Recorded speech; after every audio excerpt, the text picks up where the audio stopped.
All right, welcome back to another episode of Let's Go Sundays Around the Wiffle Horn. Back with us today, we've got Ed Packer and David Rotos Wood, and then we have a special appearance, a special guest from another guy down in the southeast, and that's our buddy Troup Brinson. Troup, welcome to the show. How you been, pal? Long time no see. Hey, I've been great. I've been following you guys and seeing some of the social media stuff. Like what you're doing. Hey, man, I appreciate that. Mr. Wood, you're welcome back for another episode here. Your thoughts about making your second appearance. In fact, you might have more content now on our show than on Shut Up Stein. Your thoughts? Oh, very good point. He never releases anything. So we actually have one recorded. He's supposed to be spitting it out soon. It's featuring Babs and Ben. So it's a pretty good show, too. You get to go into the bat making with Babs and then Ben whenever he's getting his little dive into filmmaking and stuff. So it's a good show. You should tune in. Nice. Looking forward to it. And finally, Mr. Packer, not only were on the first ever episode of Around the Horn, you were also live yesterday, and now you're back again today. Are you sick of me?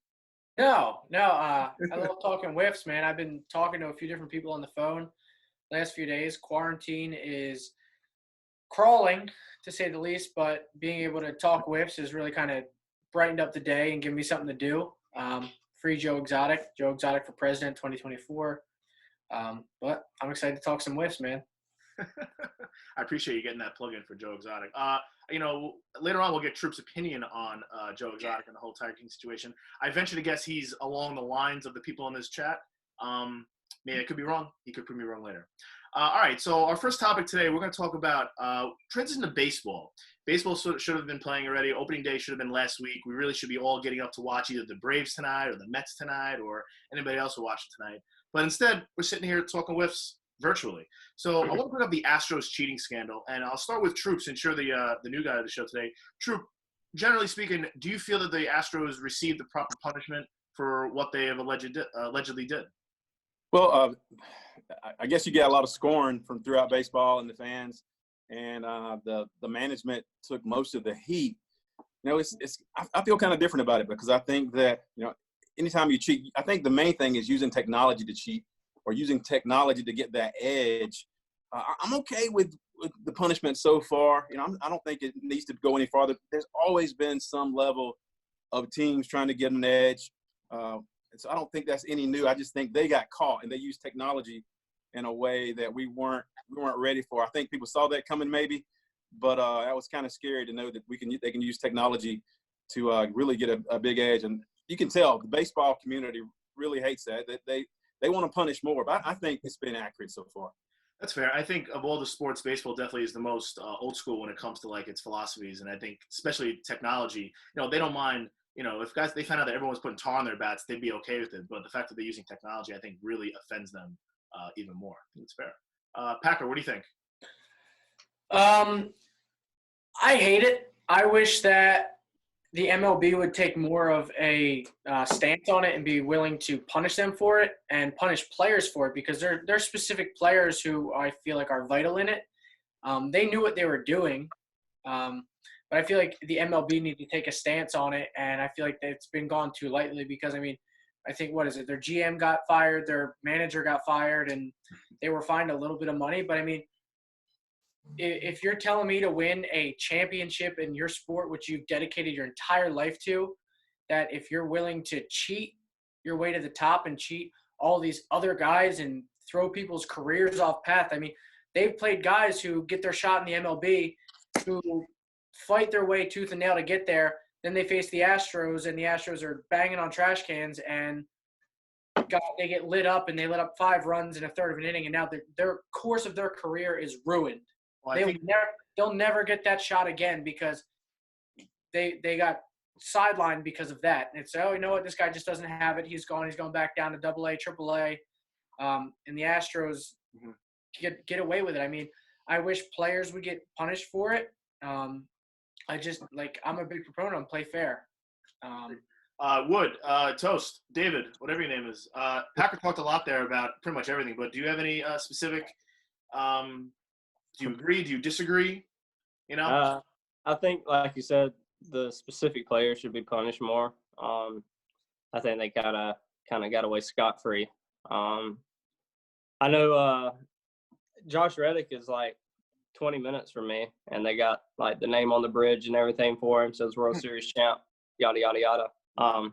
I followed him on Instagram and stuff from a while ago, and it's like he'll post pictures of his kids, like his newborn kids, and people are on there with like leaving emojis of trash cans and clowns and bees and buzzers.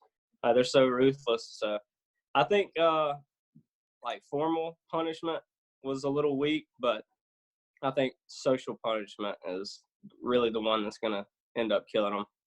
That's fair. Troop, I see you nodding your head. You wanna say something? Yeah, I agree.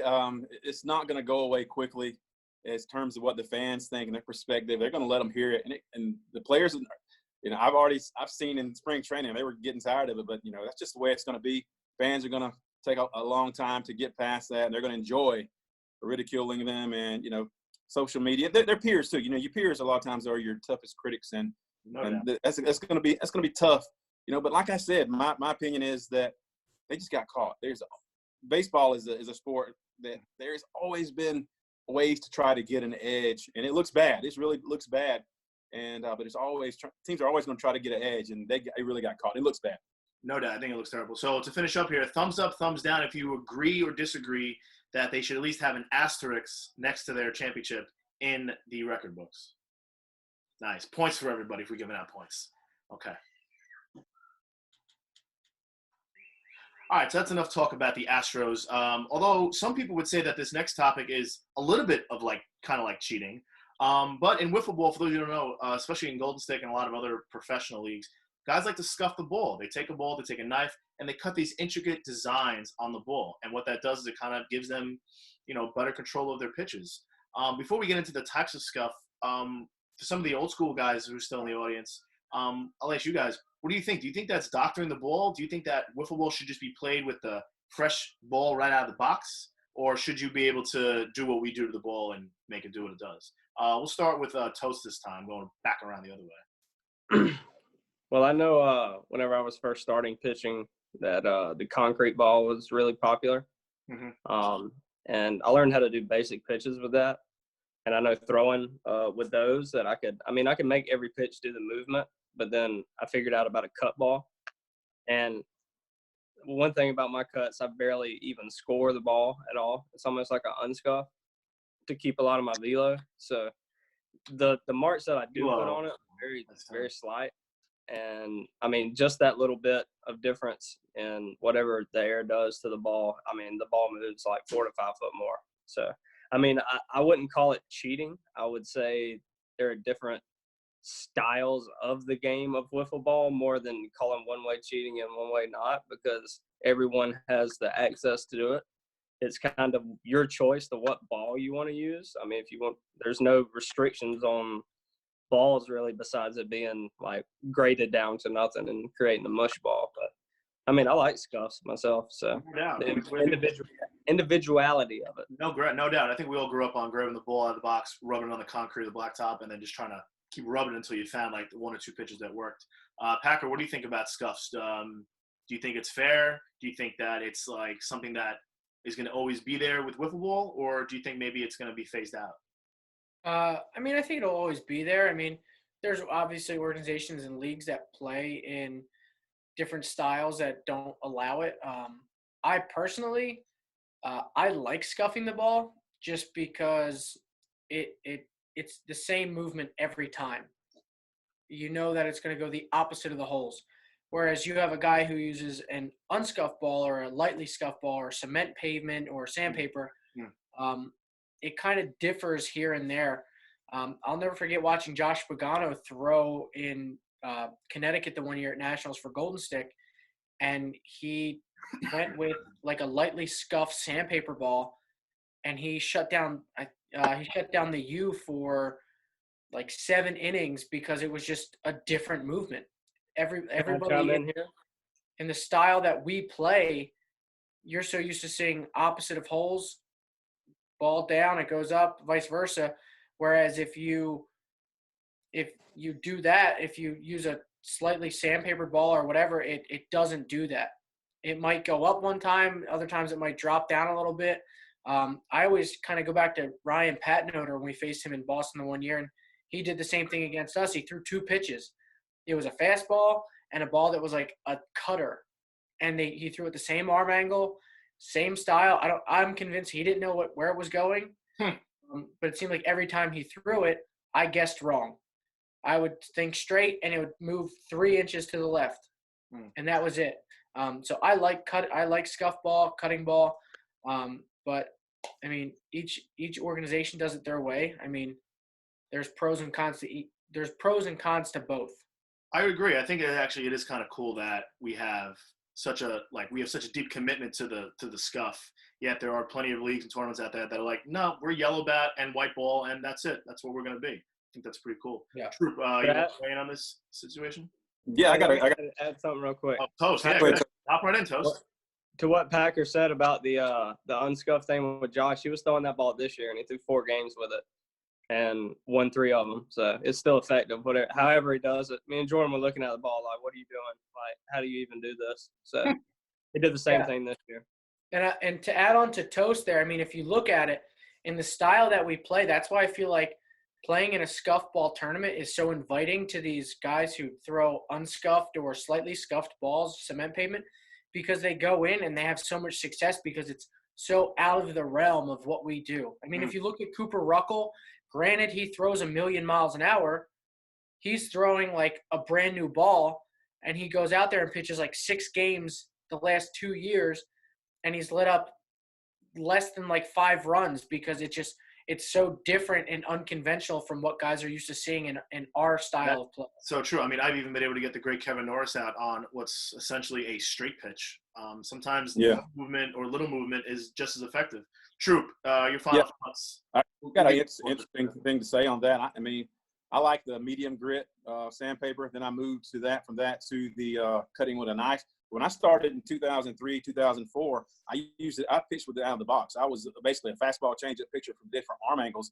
Went to a tournament in Atlanta, and Mickey Hyde he played with the Toad Killer Dogs back then. Him and Ernie Bianco and the Plastic Players had a team together, and but he showed me how to actually cut it, how to shape it, how to sandpaper it, and that's where I learned how to throw a drop ball and a riser consistently, and that changed everything for me. I think we've all been to tournaments where players didn't scuff the ball and they looked at it like it was voodoo. What are you doing? Why do you have to use this ball? Why can't you use any ball? But I think that's just the differences, and we like the consistency that you get with a scuffed ball. So I think it's great. I mean, I think that's totally fair, the whole consistency part. I think that's something that's all three of you said. It's just like when you cut a ball a certain way, you know what it's going to do. And even as a batter, you're almost like, I'm happy about this. There's a predictability to what I'm going to see. When I see a guy throw a drop or a screwball, it's like, well, that's pretty much what it's going to look like most of the time. It's just a matter of location. So I think it kind of works both ways, both as a hitter and as a pitcher, coming to that like sense of normalcy. I still have yet to come up with how. I don't even know how to cut the ball. I'll be honest with you. I was cutting once driving, not a good idea. And I can't make straight lines. I don't know how some of you guys do it. There are these intricate little designs on some of these balls. It's like, that must be 1,000 slices. How did you do that?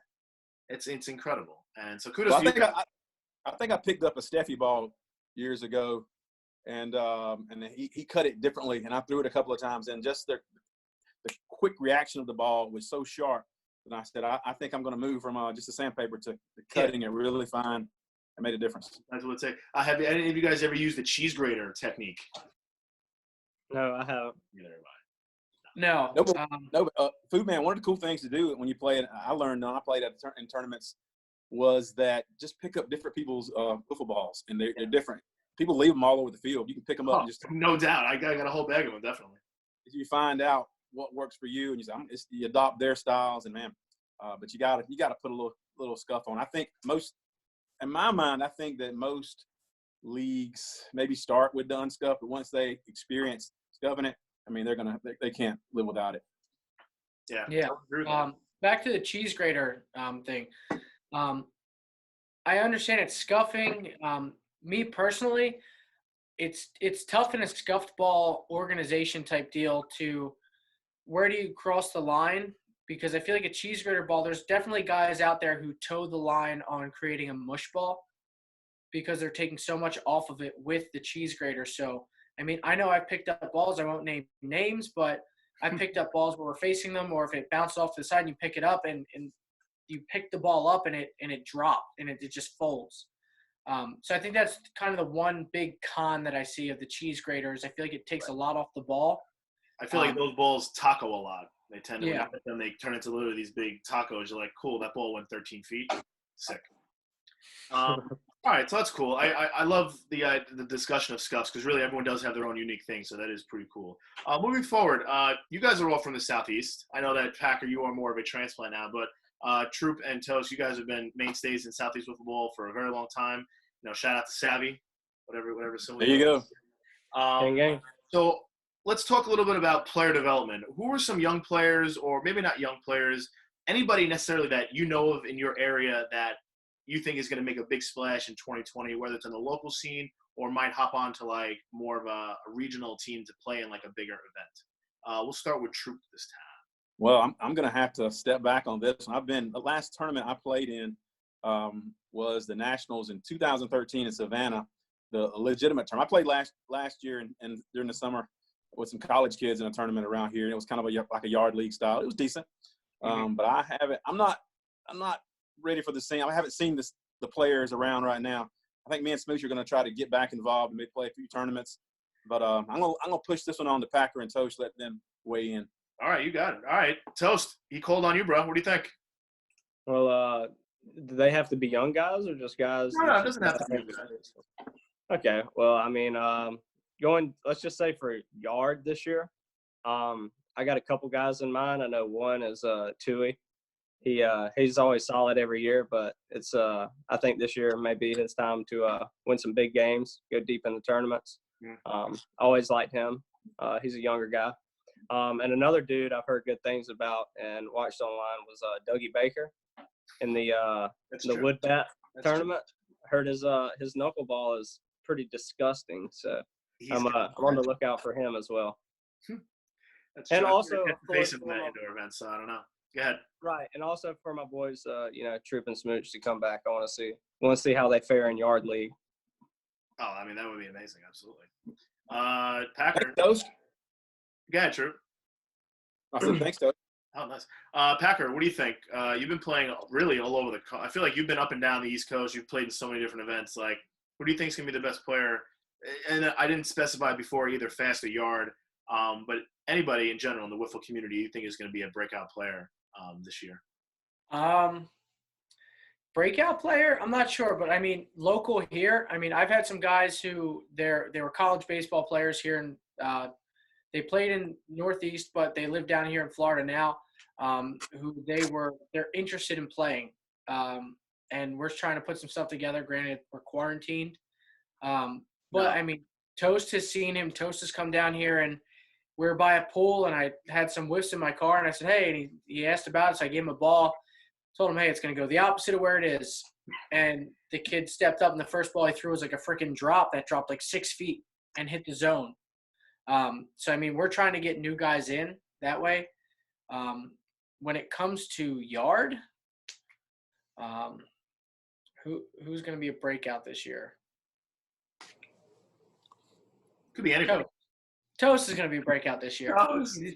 He's playing on the Lumberjacks. It's his second full year in yard ball. So. Time out. Second full year? I mean, I wouldn't classify, again, I know I got offended for saying this. You got offended for saying this. A random Tennessee event and then a super qualifier in New York and then the Open. I hardly would consider that, Toast, a full year. But we'll say this is your first full season. Would you? So I can win Rookie of the Year this year? You know what? Sure. It's like MLB service, right? Where it's like, oh, he's only got like 86 days MLB service, but he's played in 2 seasons. So what's technically his rookie season? I went to one tournament, won one tournament, went to Nationals, went to the Final Four. What else do you want from me? Yeah, you almost lost to us in the first round on Saturday morning. So yeah, hey, why did we lose? Why did we win? Virtual handshake. You're welcome. Why did exactly? But no, I'm interested. I'll tell you why we lost, because I have stone hands. You do have stone hands. I give you that. Not worse than Bob, but really. No, I channeled my inner Bob at like 9:45 on a Saturday morning. I was nobody. I'm excited to not have to pitch in yard if I don't have to with a Packer on the team. So that's exciting. That's true. I would like to say on yard statistics, this one goes out to Kyle Kamikaze Kaminskis because I pitched 30 straight games in yard without losing. I had like a sub-1 ERA. I was the best pitcher on the Minutemen. He's gonna get right. No, now. you or Kyle? I was. Kyle had all of our losses. Are you sure this wasn't in your neighborhood games? Well, what happened was we would face really bad teams, and I would somehow give up runs and say, "Hey, Kyle, I need you to come in and pitch." Hey, well, you faced we would pull them all back. What do you expect? I mean, come on. Hey, Troup, real quick, when was the last time you threw a medium style pitch? When was the last time? Well, you threw medium style? His whole career.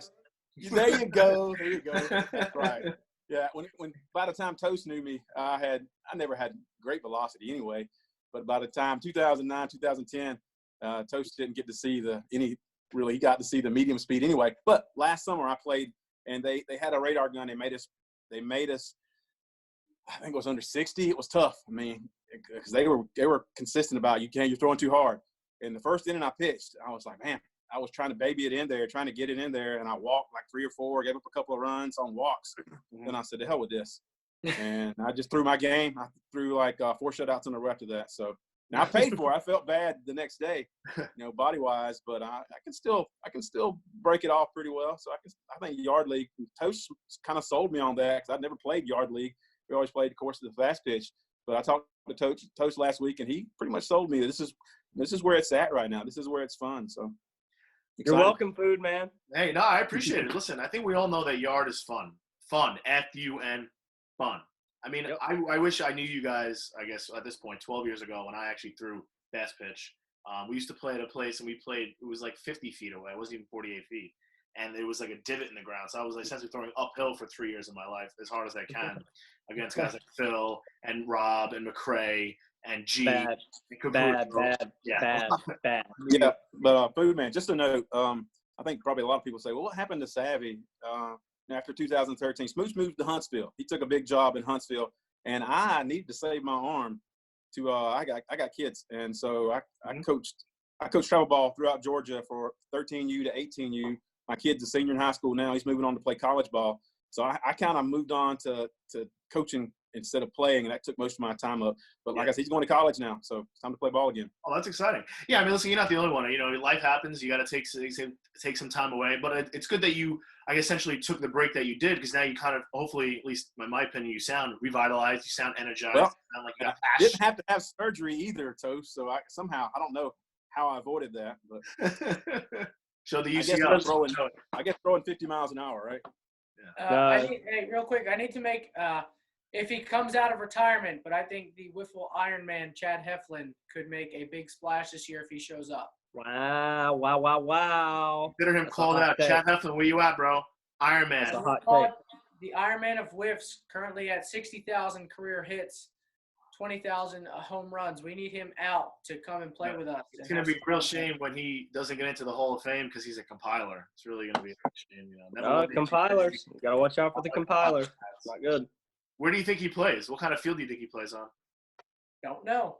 No idea. Haven't seen it. Well, footage has yet to be released.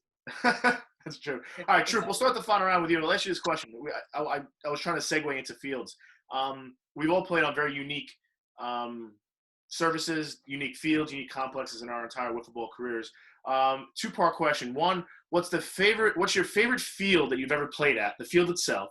And then what's your favorite location in the country that you've ever played with? Well, let me think about that. I think the favorite fields that I played on, I guess you tie that into your experiences. And most of the fields played a lot of Gold Stick, of course, and so Lou always put together really good fields. My favorite fields were in Patton Park. So I enjoyed playing that environment. Troup on the record saying he likes Patton Park, everybody. We heard it here. Yeah, I'm sorry. I haven't played in New York. I played in, me and Toast had a lot of fun down in Arizona in 2010. That was epic. There were some great games that I think he tied in more to the experiences and to what happened. So I think Patton Park and then Tempe, Arizona, that was a lot of fun. Nice. I appreciate the way you specified your answer. That was good. I agree. I mean, the experience is what makes like the event, right? Like, sure, it's a beautiful park, but like, there's got to be other stuff surrounding it that makes it cool. Well, Food Man, Arizona, that was in 2010. That was Savvy's coming out party. We had some amazing games. We had Smooch even had a walk off of the Las Vegas Whifflers. So we had some just amazing games back in 2010. So that always, I'm sure Toast had some great moments too. So I'm sure that's a special place in his heart as well. So yeah, Toast, you want to hop in on that? Yeah, I mean, he knows me too well. I would say the one that I like, I mean, that holds near and dear to my heart, I'm going right down the same alley. It's going to be the field at the Rack in Statesboro, Georgia.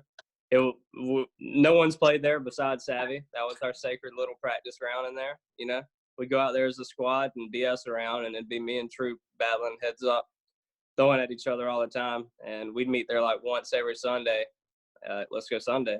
And I mean, yeah. I mean, Coach was out there. We had Sunshine. We had a lot of guys. Scott Bragg came on. We always had Robbie. Always had Smooch.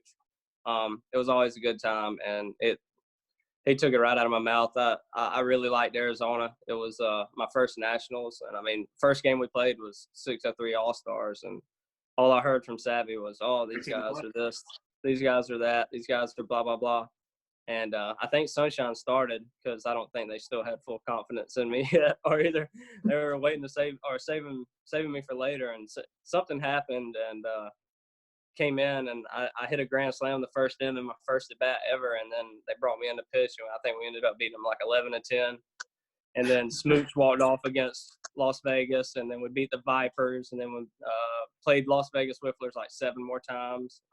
I threw a perfect game against Whiff Inc. whenever they had Moonlight and all the boys. And shout out to Kenny Jr. on that. He really pushed me that game. I know I was telling Troup on the sideline, I really hate how this kid's not throwing the ball back to me. So he lit a fire under my ass that night. And, that's what happened. So. That's easy. But shout out to Kenny. He's a great hitter.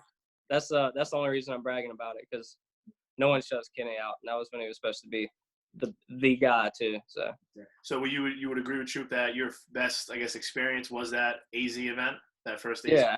event? I mean, Patton Park holds near and dear to my heart too, and the Texas tournaments are always great, especially last year too, making it as far as we did. And you know, I mean, that was a great run, and especially a good battle in that last game. I mean, Packard's my boy. It's always a good fun, you know, playing against him and just competing. Me and Norris out there literally bleeding on each other. So I know that's really shunned upon right now in this time, but it was okay then. Nobody was dirty.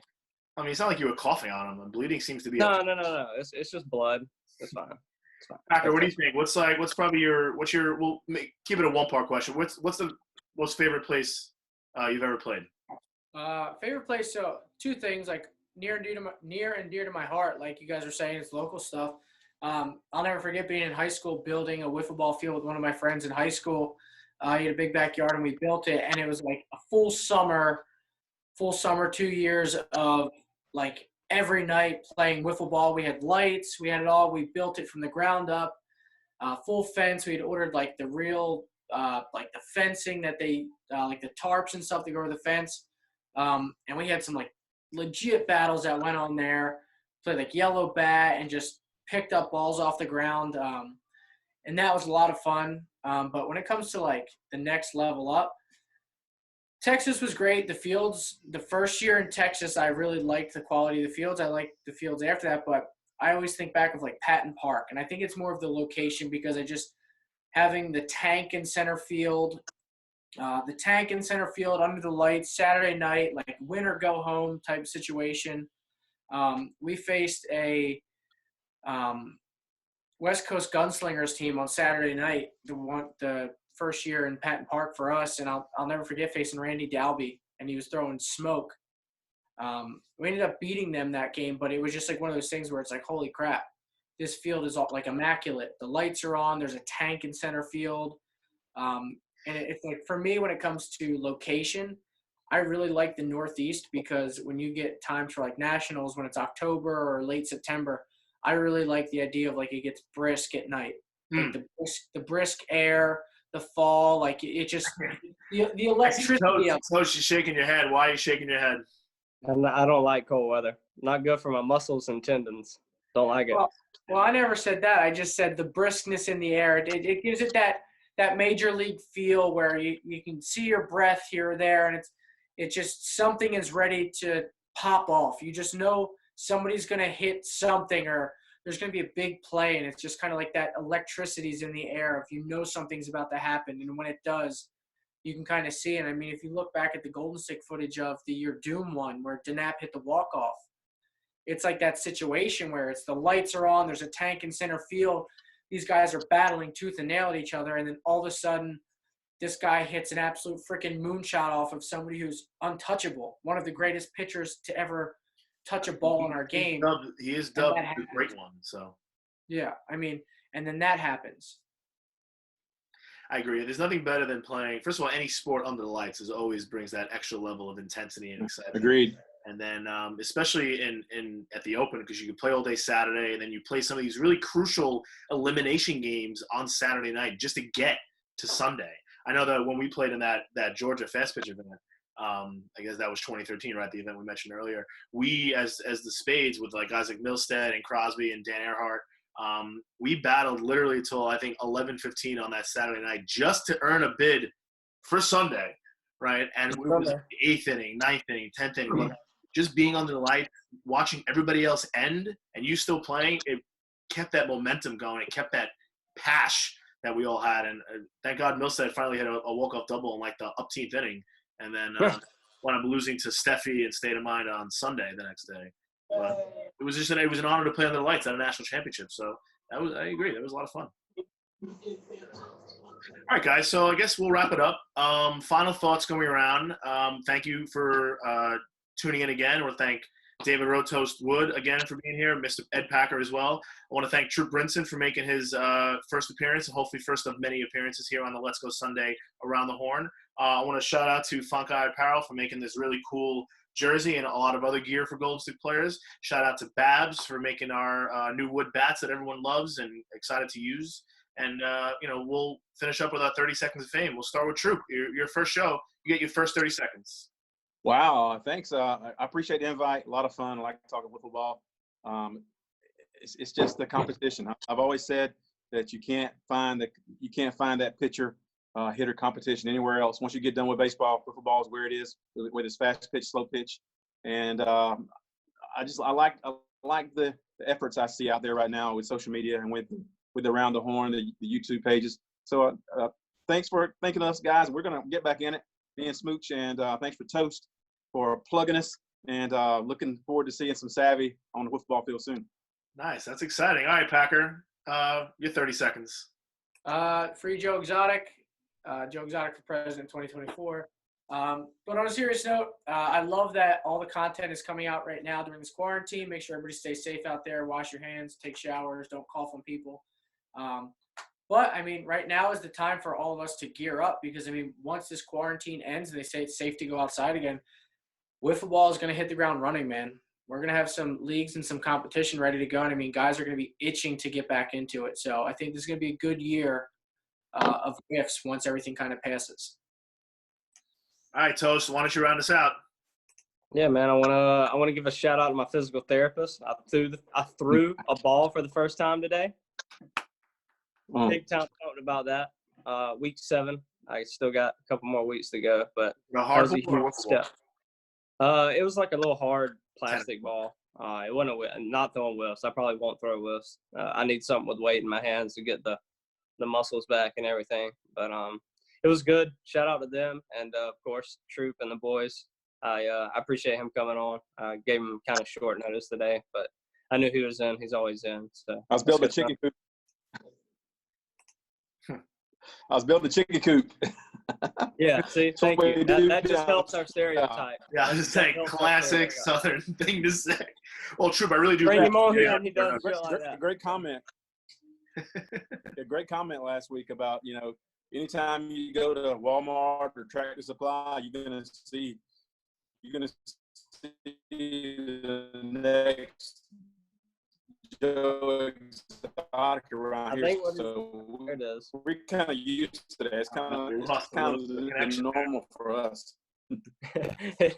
I think I know you're saying about the Joe Exotic. Yeah. Nice. He was talking about agreeing with me last week. I get that. Yeah. He's in the middle of the woods. He's got to crank up his generator again soon. He's out in the middle of nowhere. We'll try. They get Monday Night Football on Thursday out there. That's fine. I got all these kids streaming Call of Duty. So yeah, killing my internet. That's what it is. Tell them to add me on the game, Carol Baskins. Yeah, go drop on him in Warzone. That's it. All right, guys. So again, thanks again for coming around. We're Let's Go Sunday. We're powered by Golden Stick, and stay tuned for our next episode. We're going to drop on Wednesday, so when you watch this, it will be Wednesday, hopefully, and we'll try to do something else for you during the week. Stay safe, everybody. Yeah.